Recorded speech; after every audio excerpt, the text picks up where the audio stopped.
स्मृति आपकी काम करती है। एक स्मृति आपके चिपकी रहेगी, आपको लगेगा हमें बहुत कष्ट है। मैं बार बार आपसे आग्रह करता हूं, बार बार आपको बात बताता हूं कि भगवान परशुराम जैसा महर्षि, जिन्हें भगवान शंकर ने अपना इकलौता शिष्य माना, उनका जैसा महान व्यक्ति भी आज खलनायक की तरह याद किया जाता है। जिसे सबसे बड़ा नायक होना चाहिए था, केवल एक स्मृति की वजह से वो खलनायक की तरह देखा जाता है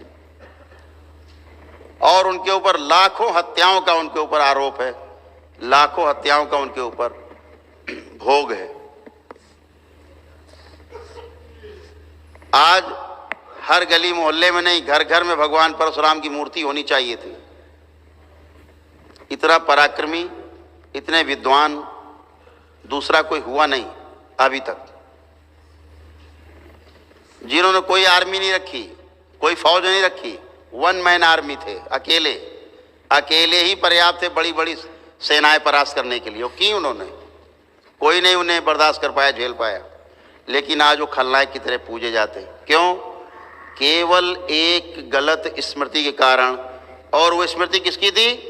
वो स्मृति थी उनके पिताजी की, ऋषि जमदग्नि की। ऋषि जमदग्नि की हत्या है वंश के राजाओं ने की थी और वो कत्ल किया उनका, एक गाय के पीछे कत्ल किया। भगवान परशुराम ने अपने पिता का अंतिम संस्कार किया, पितरों की मुक्ति कराई, मुक्त हो गए। पितर चले भी गए, मुक्त भी हो गए। लेकिन क्या रह गया? डीएनए में क्या रह गया? भगवान परशुराम के पिताजी जमदग्नि ऋषि की स्मृति रह गई। और वो कौन सी स्मृति थी? बदला, आखिरी स्मृति, बदला। और बदले की स्मृति चिपकी रह गई। क्या हुआ? 21 बार नरसंहार किया उसी स्मृति के कारण। और परशुराम जी को लगता था कि हम कर रहे हैं। इतना बड़ा ऋषि, हमारी आपकी तो कोई हैसियत नहीं उनके आगे, उस चरित्र के आगे हमारी आपकी कोई हैसियत नहीं। 21 बार वो समझ के हत्या करते रहे कि स्वयं मैं कर रहा हूं। क्या हुआ? जब हनुमान जी से देखा, नहीं देख गया, तो उन्होंने इसका विरोध किया। दोनों लोगों में युद्ध हुआ, पुराणों में कथा है पूरी। दोनों लोगों में युद्ध हुआ। युद्ध के बाद हनुमान जी ने परशुराम जी को एक जगह बांध दिया। क्यों बांध पाए? क्योंकि हनुमान जी स्वयं रुद्र के 11वें अवतार माने जाते हैं, शिव के, और वो शिव के भक्त थे, शिष्य थे। पेड़ में बांध दिया परशुराम जी ने और सोचने लगे, यार इतना बड़ा ऋषि, तपस्वी, ऐसा क्या इसके अंदर है कि हत्या वया उतारू है? मान ही नहीं रहा, समझाने से नहीं समझ रहा। तो जब उन्होंने उनके अंदर देखा हनुमान जी ने, बदला। तो क्या कथा है कि हनुमान जी पितृलोक गए, पितृलोक से उनके पितृ वापस लाए और उनसे प्रार्थना करी कि भाई अपनी स्मृति अपने साथ ले जाओ।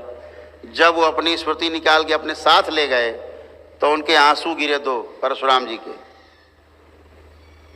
परशुराम जी रोए नहीं थे पिता की हत्या के बाद, आंसू गिरे। जैसे हम आपकी स्मृतियां नष्ट करते हैं, निकालते हैं, आपको जमुहाई आती है कस के, खांसी आती है, आपको आंसू गिरते हैं, है ना? ये आपकी स्मृतियां नष्ट होकर बाहर निकलती हैं। ऐसे ही उनके आंसू टपके, जमुहाई आई उनको और स्मृति नष्ट हो गई। जैसे ही स्मृति नष्ट हुई, उन्होंने देखा कि हमसे बड़ा अपराध आज तक इस संसार में किसी ने नहीं किया, हमसे बड़ा नरसंहार किसी ने नहीं किया, ये हमने क्या कर दिया। और पश्चाताप किया।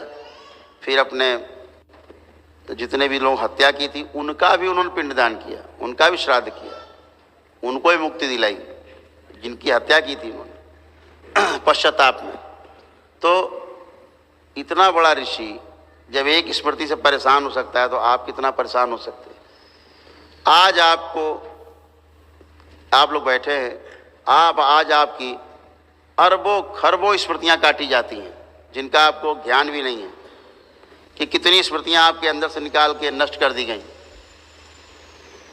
यहां तमाम बैठे लोगों को डिप्रेशन रहा होगा। ऐसे लोग हैं जिनको डिप्रेशन रहा हो, हाथ उठाएंगे। डिप्रेशन वाले लोग, ये डिप्रेशन वाले लोग हैं, लेकिन अभी डिप्रेशन नहीं है, डिप्रेशन चला गया है। आप कारण ढूंढोगे कि किस कारण से हमको डिप्रेशन था, वो आपको कारण भी ढूंढे नहीं मिलेगा, क्योंकि दरबार ने वो कारण भी नष्ट कर दिए, वो स्मृतियां भी नष्ट कर दी आपकी, जिनके कारण आपको डिप्रेशन था।